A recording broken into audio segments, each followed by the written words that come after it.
gentlemen, and welcome to the symposium portion of this year's Scott Joplin Internet Ragtime Festival. We're doing what we can this year with our online presence. Hope you've enjoyed what you've seen so far. There's more coming. My name is Bill Edwards. I am your symposia director, and usually we have a wide variety, 6 or 7 different topics to bring you. This year we are limited because of format to but 2, and tonight will be the first one, a subject that is near and dear to my heart. So let's get our grand opening here as we pull back the curtain and we see our topic for the evening, which I think is prescient at almost any time, but particularly lately. Women in Ragtime and Tin Pan Alley, hurrahs and heartbreaks, the stories of triumph and loss from America's first true musical production center. So I'd like to preface this to say that there are no men that are experts on women. I mean, it's a universal thing. You've heard Doc Brown in Back to the Future, the great mystery, women. But I am qualified to some degree to talk about them. I've been researching them for a long time. My mother was a woman, bless her soul, and my wife also very much. So I've had some experience. I cannot emote for them. I cannot tell you what they felt in terms of joy and maybe sadness, but I can tell you that there are a lot of things I have found out about them, especially how hard it was for them to get by in a male-dominated world. And this is a century ago, much less now, 120 years ago. So we're going to talk about some of these stories, and I will start with that, with the origins of Tin Pan Alley. We need to know where this comes from before we do a whole lot else. So, the origins of Tin Pan Alley. Where did it come from? Where is it? Well, here's what we know. After the Ball was published in Boston, which is not New York, which is not Tin Pan Alley. It's by Charles K. Harris, who is not pictured in the big picture. He's in the little one down in the lower corner of the cover. Mr. Harris wrote what many consider to be the first million-selling piece and the start of writing music on demand, so it were, or to look at what the public is interested in. Theaters and entertainment districts started to grow with the advent of better transportation and electricity. This is in the 1890s into the early the 1900s. The publishers were setting up shop in Lower Manhattan. They eventually settled around 28th and 29th Streets, which in the early part of the 20th century was considered Tin Pan Alley, and it was composer-writer Monroe H. Rosenfeld who allegedly gave the publishing block its ignominious name. And it has stuck, although it's more used as a catchphrase than an actual location, and originally it was considered the location rather than the genre. So, who was Monroe Rosenfeld, and what did he write? Well, we'll get to that in a minute. If you look at this map, and if you don't have it particularly enlarged, I can give you some hints. This is for considering the career of E.T. Paul, who was one of the Tin Pan Alley composers and publishers. But if you look in the lower part, this is Lower Manhattan, 20 East 17th Street is where he was, and then 119 Fifth Avenue. The Whitmark brothers originally started out right around this location, and this is in the 1890s. But by the early 1900s, 1900 to 1905, if you look at where the purple is, that's Tin Pan Alley. And it was essentially a 2-block area along 28th Street and 29th Street. And this is where many of the publishers had gathered, so their offices would be in the same places, resources, print jobbers, anything that they needed. And composers literally could walk up and down the street and sell their wares to the publishers. If one didn't like it, they could go to the next one until they succeeded, if they would succeed at all. It was an easier business at a time when Everyone was trying to compete and say, get the most songs out there, the most topical songs, the sinking of the Maine, or the Titanic, or the election of a new president, or the coming of the telephone, all these things, music on demand. By 1910, 1911, they had migrated up to near the top where you see 42nd Street. That's the Broadway district. It was necessary for them to be there to sell where the major musicians were and singers at that time. It was on Broadway, and it was easier to court them when you didn't have to go 2.5 miles to Midtown to get to them. And then that last one, it points more or less to the Brill Building, the green sign, and that's where Tin Pan Alley would end. But again, Monroe Rosenfeld wrote these pieces, and they're all just sensational sellers. The Coming Woman, Remember Your Father and Mother, I Loved You Once, I Scorn You Now, I'll Never Let You Press My Lips Again. Boy, with all her faults, I love her still. She was happy till she met you. And then the great one with the guy with a gun on the cover, good grief, those wedding bells shall not ring out. So Monroe Rosenfeld knew something about writing songs that some segments of the public wanted to hear. And these were in the gay 90s. Well, Ragtime came along, and he was somewhat outmoded, so he became a writer in the newspaper instead, and did this wonderful article, The Ragtime Songster, Go Way Back and Sit Down, where he discusses how to write a ragtime song. This is an indication, of course, that ragtime, while many of us in the 1970s, 1980s, and even more recently have thought of it as piano rags by Scott Joplin or George Botsford, James Scott, or whoever, actually it was more the genre of the time, the genre of the era. So ragtime overall included the songs, and what he was making fun here is not just of the music, which of course many people scorned and then would go secretly home and listen to the piano rolls and records so nobody else would know that they actually liked it. And he just said that they were becoming lazy and using catchphrases, and if you want to maybe look and freeze a screenshot for later, or you can write to me and I can send you a clip of the original. So it was scorned even by those in Tin Pan Alley. Now we're getting into the meat. Where do we talk about the women? This is Florence Clinton Sutro. There's a household name.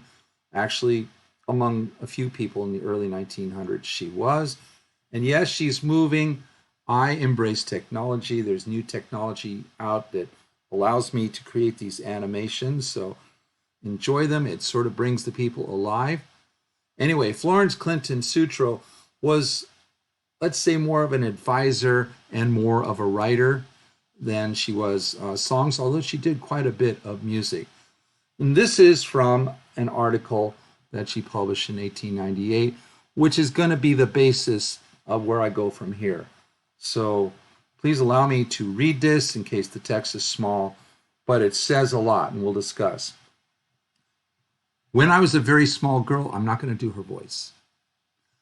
When I was a very small girl, I heard my father remark, women are constantly practicing the piano and there is not an important composer among the sex. This proves that women's brains are not as capable of development as the brains of men. I wondered in childish fashion at the reason for this and immediately set out about discovering women's compositions. Later on, I referred my father's opinion to a man of learning and eminence, an honored graduate of Harvard and other universities. He answered, as a matter of course, oh yes, women's brains are deficient. Your father was right in informing you that women are quite incapable of composing music. Still, I was perplexed, and I addressed myself to Mr. Harrison Millard, the well-known composer. He replied, women will never become composers of music. They lack the creative quality. This last opinion, I found out, was considered an axiom. So you can see right now that there's a huge social hurdle for women getting a publisher even interested in her work. because she goes in where they have a preconceived notion that women were just not capable of music. But why? We dig further to another part of this article. I searched through the New York libraries. I discovered but one book on the subject of women in music. Naturally delighted at my find, you can imagine my disappointment and surprise when I read in its pages the positive assertion that women could never become composers or creators of this divine art.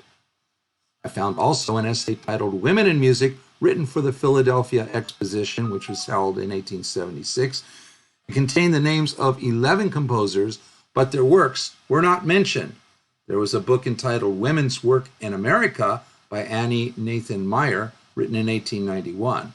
This book of women in education, literature, journalism, ministry, law, state, industry, and even philanthropy, but not a word about women composers. Well, this gets curiouser and curiouser. She was, I believe, one of the first researchers who really set out to not only find women who could compose, but prove that they were viable in what they did.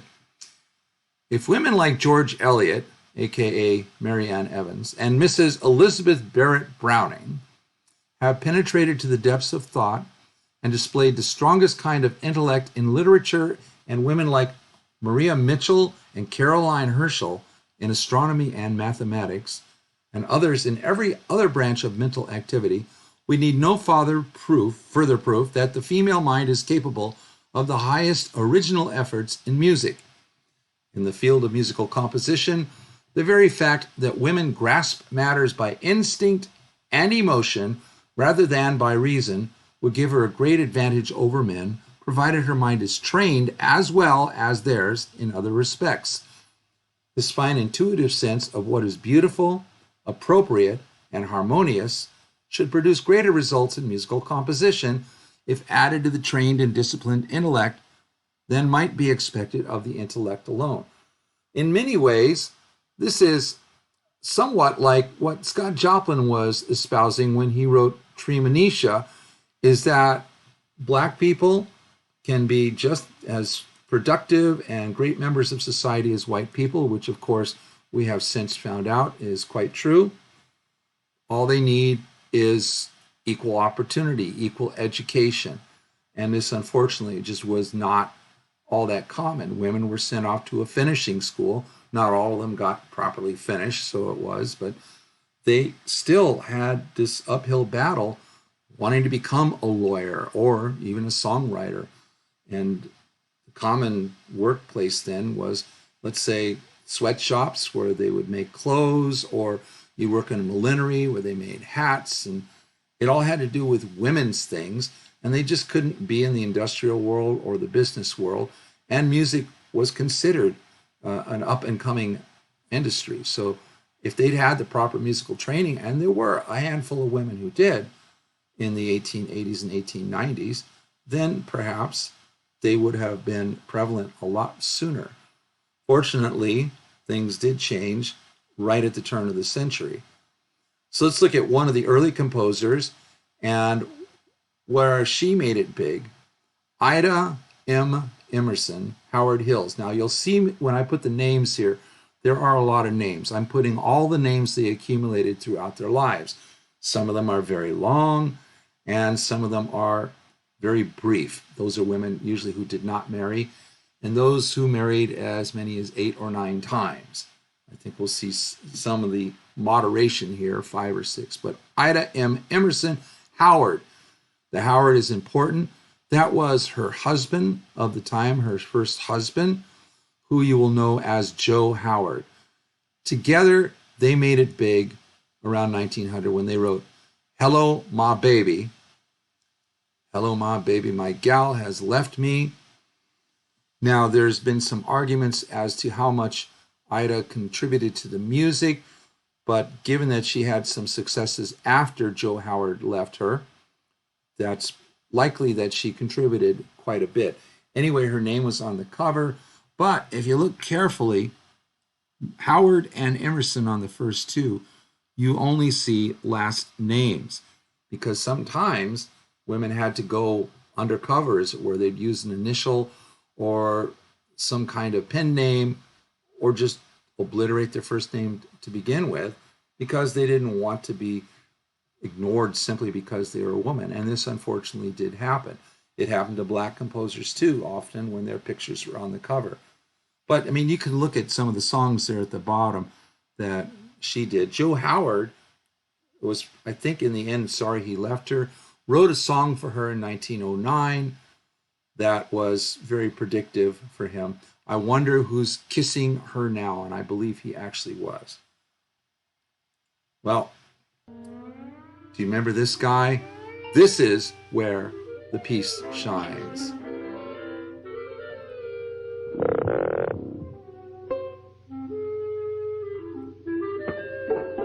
Hello, my baby. Hello, my honey. Hello, my ragtime gal. Send me a kiss by wire. Baby, my heart's on fire. If you refuse me, honey, you lose me. Then you'll be left alone. Oh, baby, telephone and tell me I'm your own. Now, that cartoon was produced 55 years after the piece was written. It's still a favorite of many people. They made a sequel to it several years ago. One Froggy Evening is the name if you want to look it up. And I highly recommend it because there's several good old songs in there. But that's the one that most people remember. If you've seen Spaceballs, you've seen it there as well. In fact, I think the second Looney Tunes movie with Brendan Fraser, they had it. Moving forward to our next magical act here. I'm going to talk about social obstacles that women had. Now, what I'm quoting from was written during the first decade of the 20th century. So there were people who were somewhat sympathetic to the plight of women, but they could also explain some of the obstacles that they had to go through. Although the women may have just as much talent as the men, it is not to be expected that their songs and music numbers ever will become as genuinely popular as are those of the men. The men have this advantage. For the purpose of plugging, which is the term used by the profession for popularizing their new creations, men can go where they please, when they please, stay out as late as they please, without shattering any of the traditions of propriety. The women, however, cannot do this. I think you see where this is going, because now if everybody is equal, they can do these things equally, but women were overly protected at that time. Not protective, protected. Imagine a woman songwriter standing at a stage door until she can converse with some masculine performer and impress upon him that she has the one song that will make his act. Imagine her running around until 1 o'clock or later in the morning, leaving orchestrations of her latest with the orchestra and piano players of the good, bad, and indifferent cafes. She can't do it, and it isn't expected of her. There are but two of the many things she can't do to push her song. Of course, her work is placed ultimately where it will do the most good, but it isn't given the close attention the men can pay to their own screeds, or of course, those written by their own kind. Despite these handicaps, however, the writings of women songmakers are growing more popular with each succeeding year, and it is only a question of a little while when their work will stand on an equally sound footing with the ditties of men. And if we look a couple of years ago, it was a woman who won a Golden Globe, I think possibly, well, I know she was Oscar nominated, for writing the scores of two movies, one of those being The Joker. Now, this is November 17th, 1907 in Chicago, but I believe that was a syndicated article, so it was seen pretty widely. Here's someone who got around some of the social articles and social obstacles by just becoming big.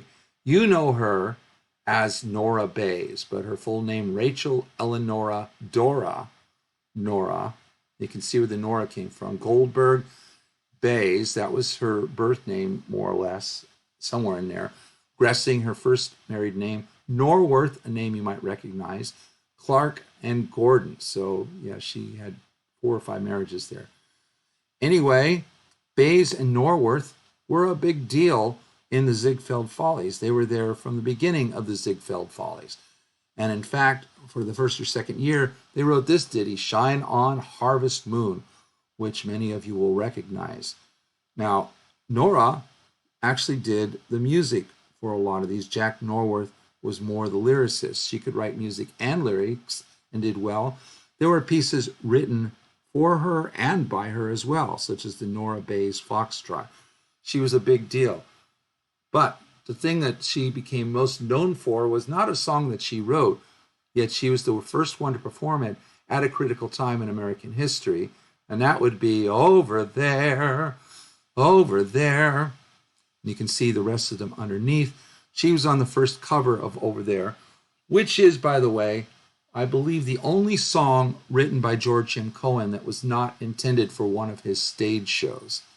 It was that big a deal. He was asked by President Wilson to contribute something because who more patriotic than Mr. Cohan?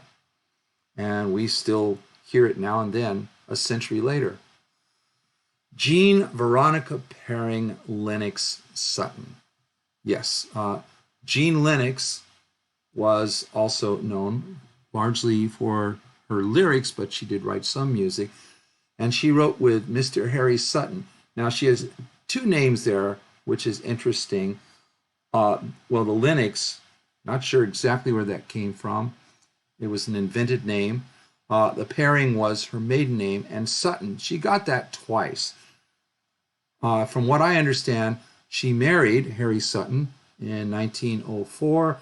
Then they quickly divorced as soon as it hit the papers. She wanted to be known as strong and fiercely independent. They got remarried under her maiden name of Veronica Perring and Harry Sutton.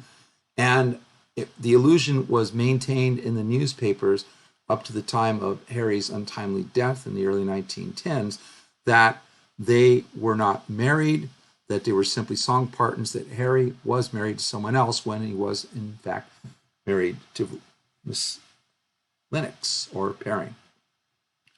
You can see some of their big hits there and some of their smaller hits.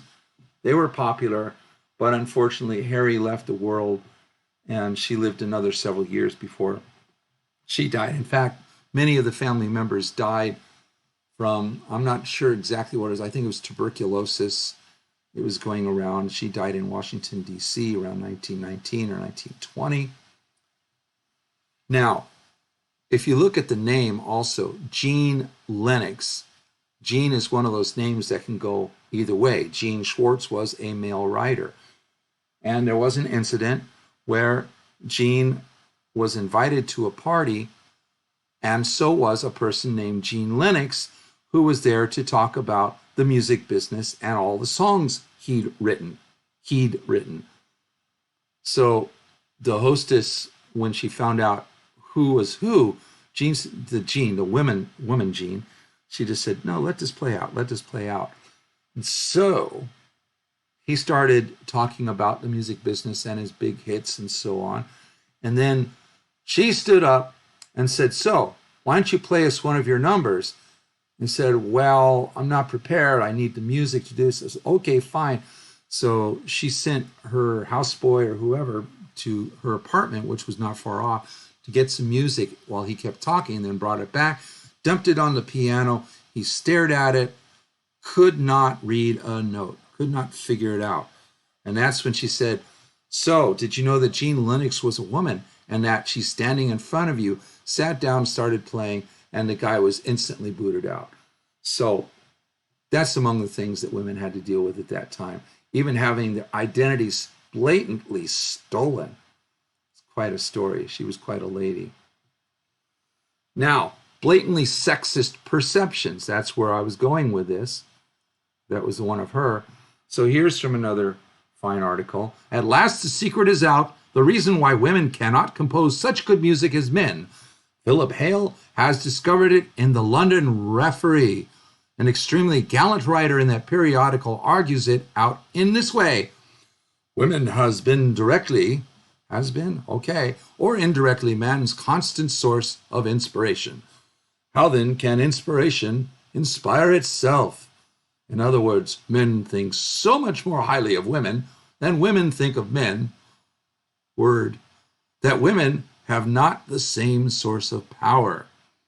Moving on, nearly all the most beautiful melodies in the world have come into being through the composer's effort to express his ideal woman.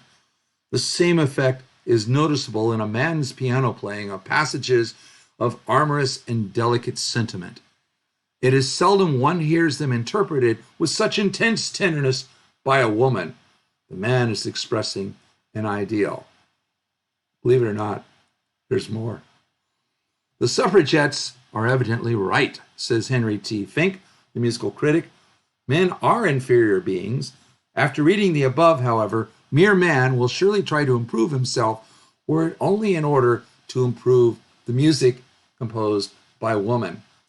So I have one of these examples here. Those of you who are familiar with classic ragtime will likely enjoy this. It was written by a woman, and as far as I'm concerned, it's every bit as much classic ragtime as many men wrote.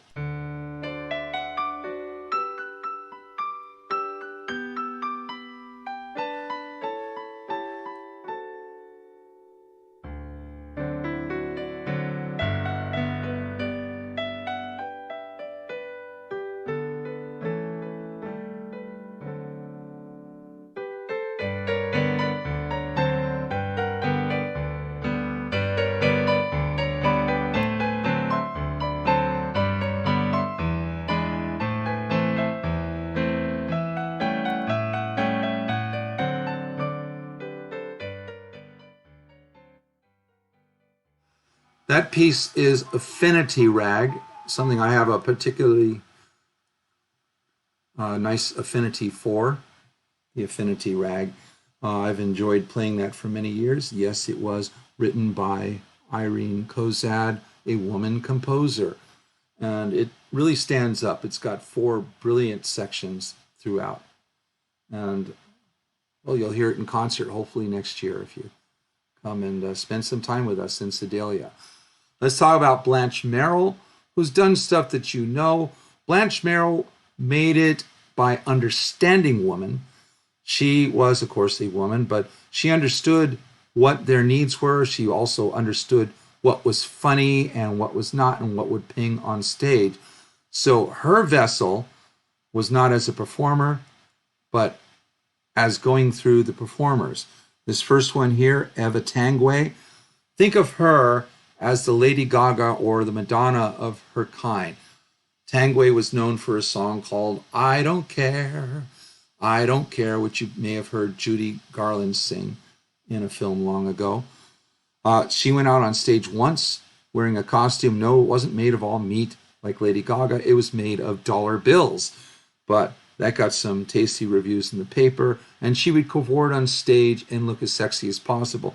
So Blanche Merrill knew how to write for her and give her the material she loved, and therefore got a contract. Well, a few years later, this is 1906-7 when Blanche started writing when she was in high school, and in 1910 is when Tanguay got a hold of her. Soon after that, she was contacted by Fanny Brice, said, "You got anything for me?" So Blanche said yes, and she again wrote mostly lyrics, but did write several things with melodies. Jake, the Yiddish ball player, was written with Irving Berlin. So that's pretty good creds right there. And then for the next decade, into the early 1920s, Blanche became one of the primary providers of material, not just the songs, but also some of the sketches for Fanny Brice during her stint with the Ziegfeld Follies and when she occasionally went out on her own. Then in the 1920s, she came up with a hit called Jazz Baby, which is still heard on Broadway. It was that good. So you really need good lyrics to suggest the music that's going along with it. And Blanche Merrill was quite capable of doing that. And you can see some of them on there, like The Dying Swan. That was a big hit for Fanny Brice. My Syncopated Melody Man, many of you have seen or heard that. The Tanguay Tangle, another for Eva Tanguay. Blanche Merrill went on in the 1920s, the mid-1920s, to California and was writing scenarios before they had scripts for films. And then she started writing vaudeville sketches on the West Coast, from 1925 to 1929. Went over to London and wrote there for a couple of years. Came back to New York and started peddling her wares for radio. One of the people she ran into along the way was Imogene Coca, who she wrote for in the early 1940s. And Blanche was therefore brought on to Your Show of Shows in 1951, which of course was headed by that gallant, goofy comedian, that would be Sid. So Sid and Imogene, Sid Caesar is who I'm thinking of. Sid and Imogene were on the television thanks to Blanche providing them material. After 9 months, Blanche said, "This is dumb. I'm writing some of the stupidest stuff in the world because that's what Sid Caesar likes." And so she ended up not wanting to do that anymore and quit show business altogether, thanks to Sid Caesar, who more or less kicked her out of the door with good riddance. But she was successful. She never married, and she became her own person through that.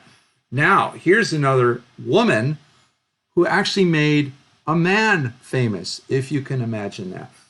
Cora May Folsom Salisbury Allman. Now, she was fiercely independent too, which is why she had 2 husbands, among other reasons.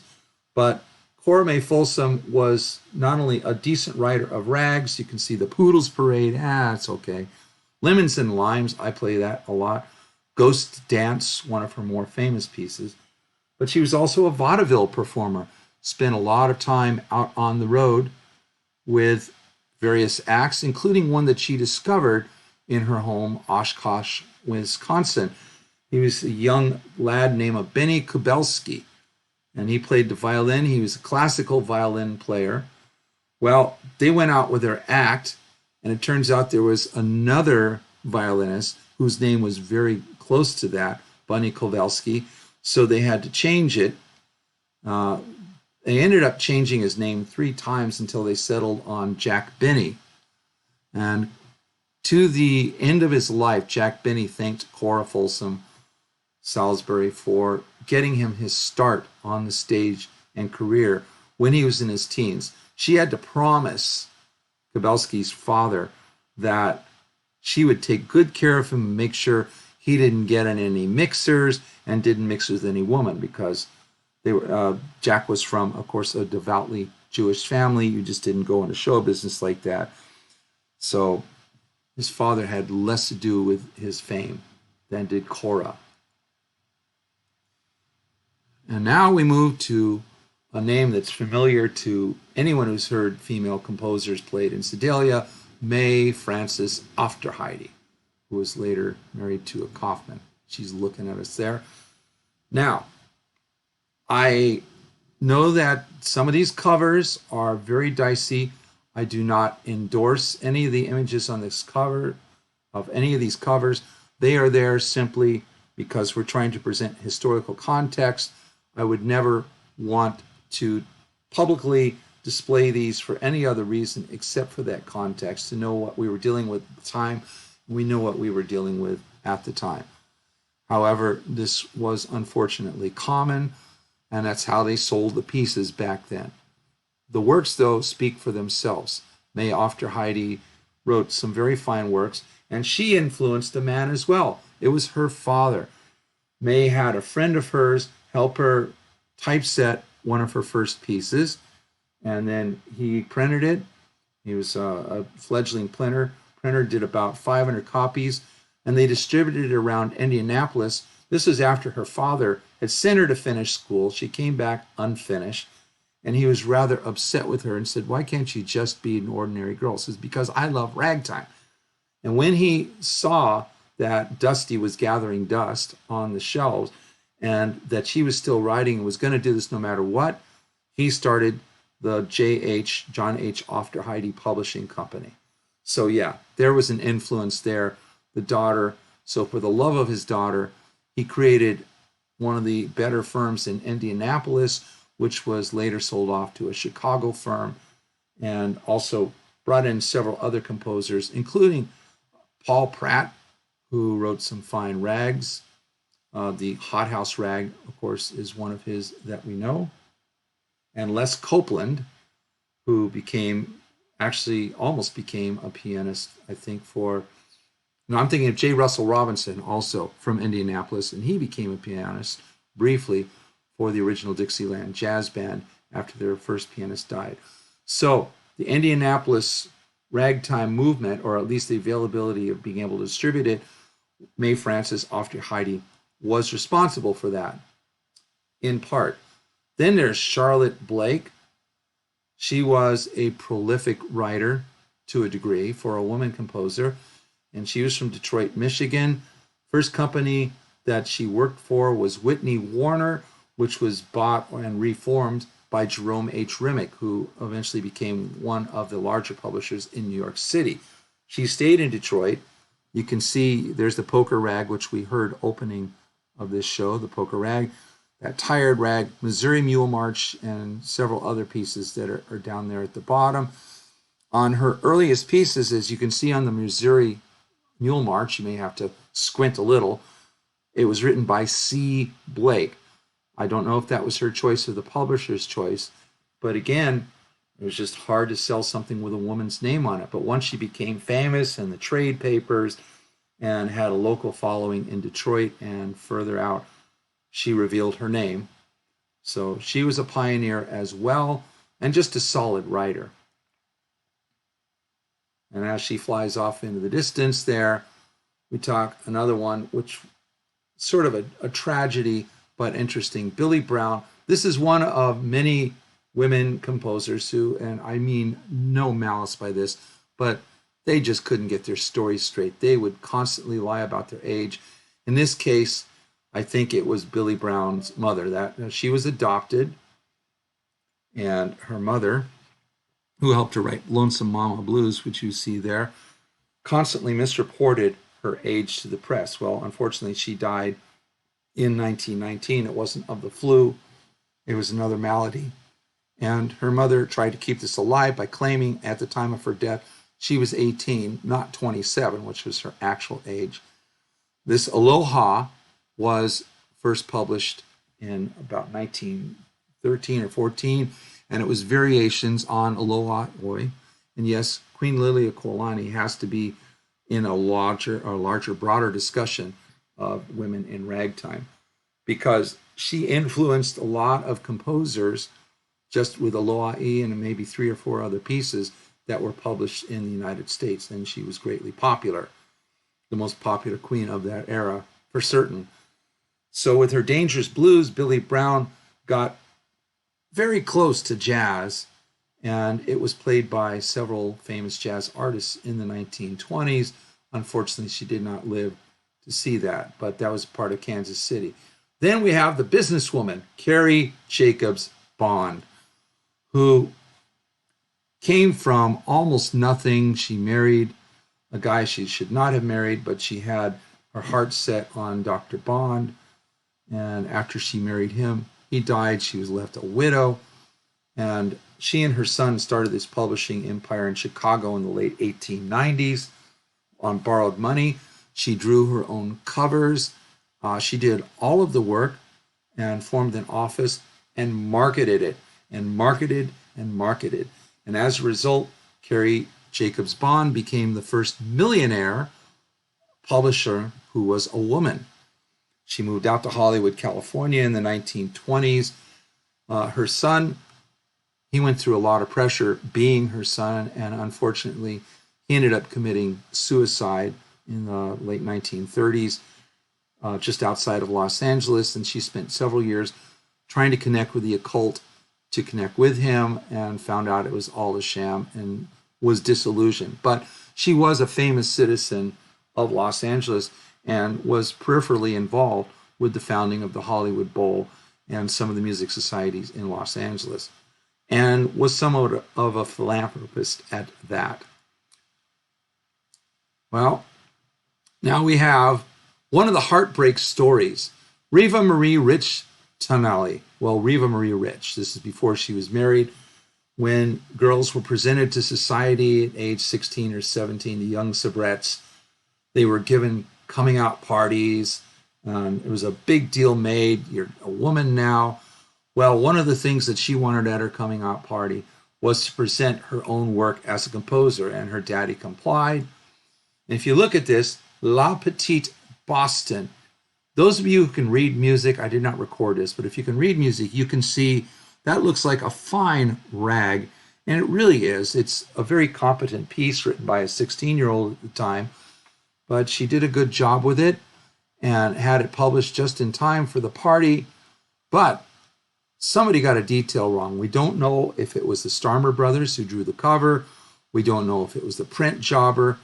You can see inside it just says La Petite Boston. It doesn't say rag, doesn't say two-step. It was a two-step and a rag. On the cover, La Petite Boston Waltz. Now, imagine your ragtime lover going into a music store. They don't want waltzes anymore. Yeah, there were people who wanted them.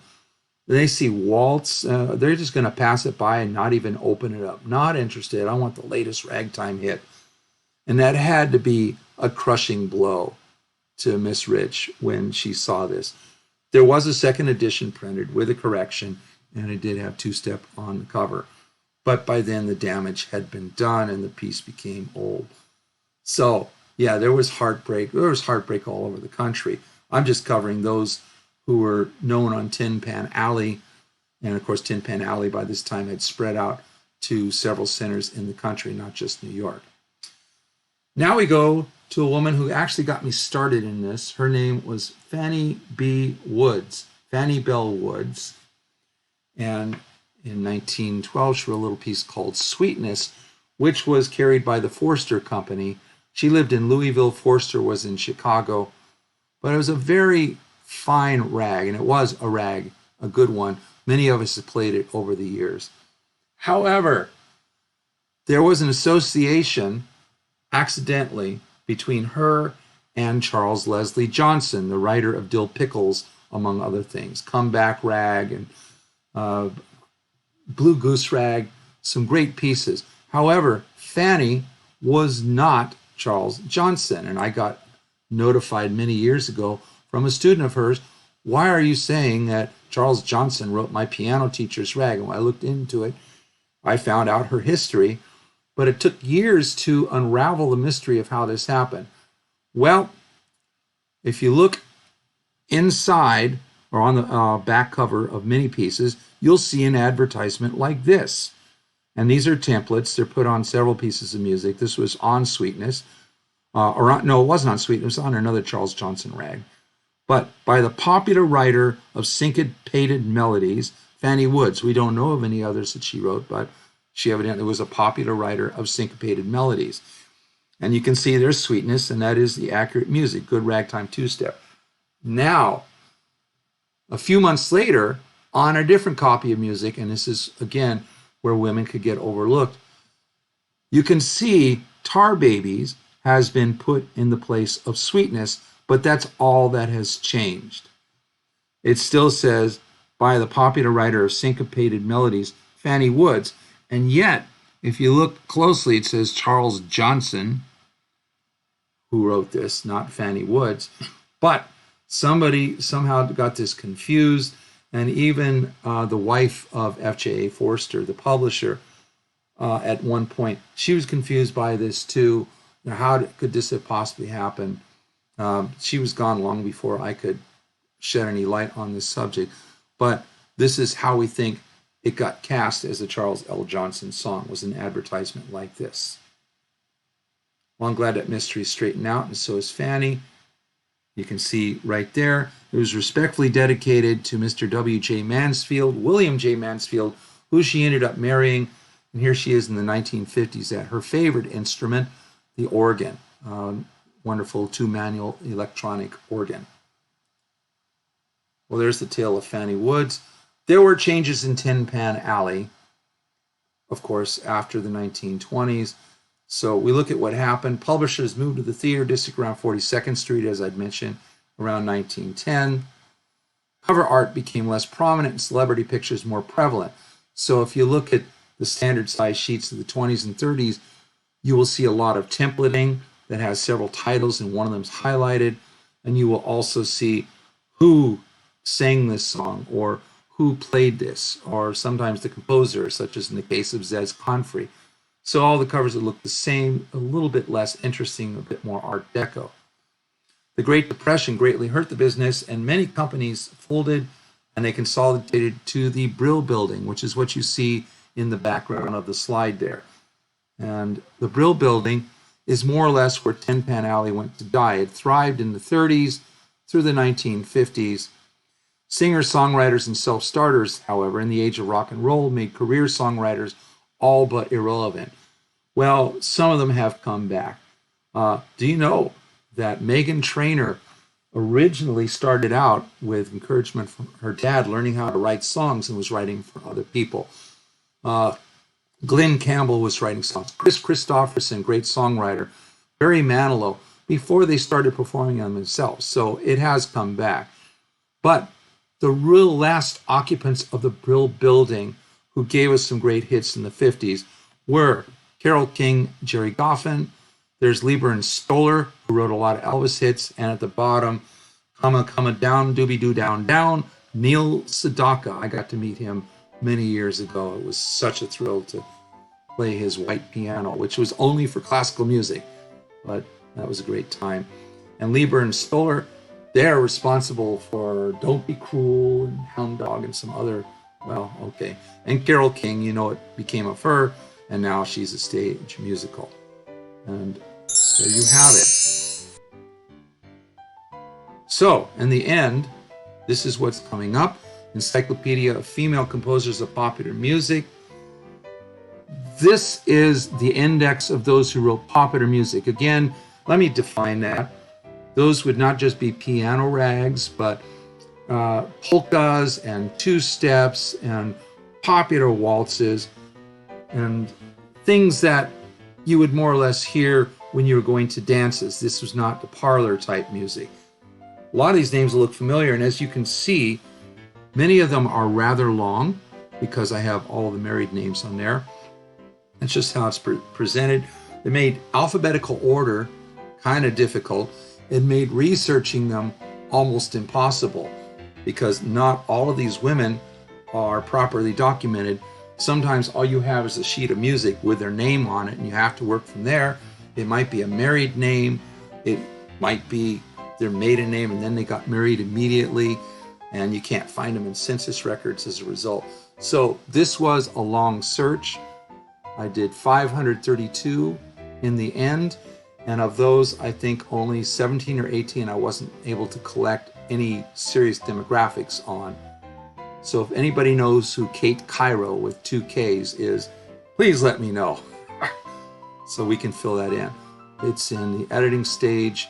It's been had a redo recently, so back in the editing stage for publishing. There will be illustrations throughout. We're hoping it will be in electronic form as well as print form. And yes, this is a long list. And these are the ones who wrote the popular music. Anybody look familiar there? Yes, indeed. And then I have an appendix on there, which is people who wrote classical or, well, little fantasies, fantasias, parlor works, the type that you don't play unless you're at, and this is not casting anything improperly, if you were at a women's gathering, women's music club or something. So there's many less of them, but I was surprised to find over 200, much less over 500. So it was a wonderful journey. I hope you have enjoyed this journey with me. I appreciate you being here. And to that I say, long live Tin Pan Alley, and hurrah for all the talented women who were part of it. Thanks for tuning in and for staying around, or for watching this again on repeat, streaming. Hopefully it'll be out here for a while. Let your friends know. And thank you for tuning in to the Scott Joplin International Ragtime Festival 2021.